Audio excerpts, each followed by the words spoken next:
বন্ধুরা, তোমরা যেমন দেখতে পাচ্ছ আমাদের একটা কলা গাছ আছে বাড়িতে। সেই কলা গাছটাতে বেশ সুন্দর কলা হয় মাঝে মাঝে।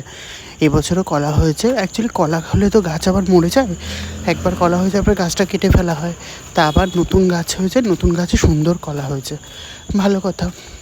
চারদিক দিয়ে কোথার থেকে সব বাঁদর এসে সেই কলা গাছের উপর লাফিয়ে লাফিয়ে দেখুন কীভাবে কাঁচা কাঁচা কলাগুলোকে চিবিয়ে খাচ্ছে। একটা কলাও গাছের ছাড়লো না, প্রতিটা কলা চিবিয়ে চিবিয়ে খেয়ে নিল একদম। আপনার কাঁচা কাঁচা কলা গাছ থেকে ছিঁড়ে ছিঁড়ে পুরো গাছটা যেন খালি করে দিল। কি অবস্থা দেখুন একবার।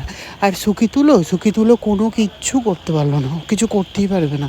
আর এরা সব গাছের সব কলাগুলো, কাঁচা কাঁচা কলাগুলো ছিঁড়ে ছিঁড়ে খেয়ে নিল। পুরো গাছটা আমাদের খালি হয়ে গেছে।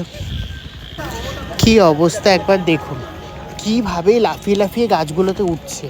আর দেখুন কি অবস্থা, ভাবা যায়? পুরো কাঁচা কাঁচা কলাগুলোকে কীভাবে চিবিয়ে চিবিয়ে খেয়ে নিল।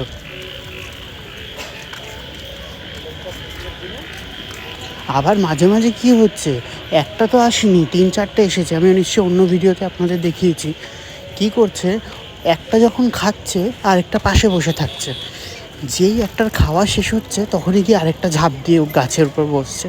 এরকম করে করে কত বড় কলার ফানাটা দেখুন আপনারা। হয়তো পিকচার কোয়ালিটিটা অতটা ভালো আসেনি, বাইরেই ছবিটা তুলেছি ঠিকই, কারণ ওই দিন একটু ওয়েদারটা খারাপ ছিল। খারাপ হওয়াতে মেঘলা ওয়েদারে ছবিটা অতটা ভালো আসেনি। এর মধ্যেই দেখুন সব কলা শেষ করে দিল।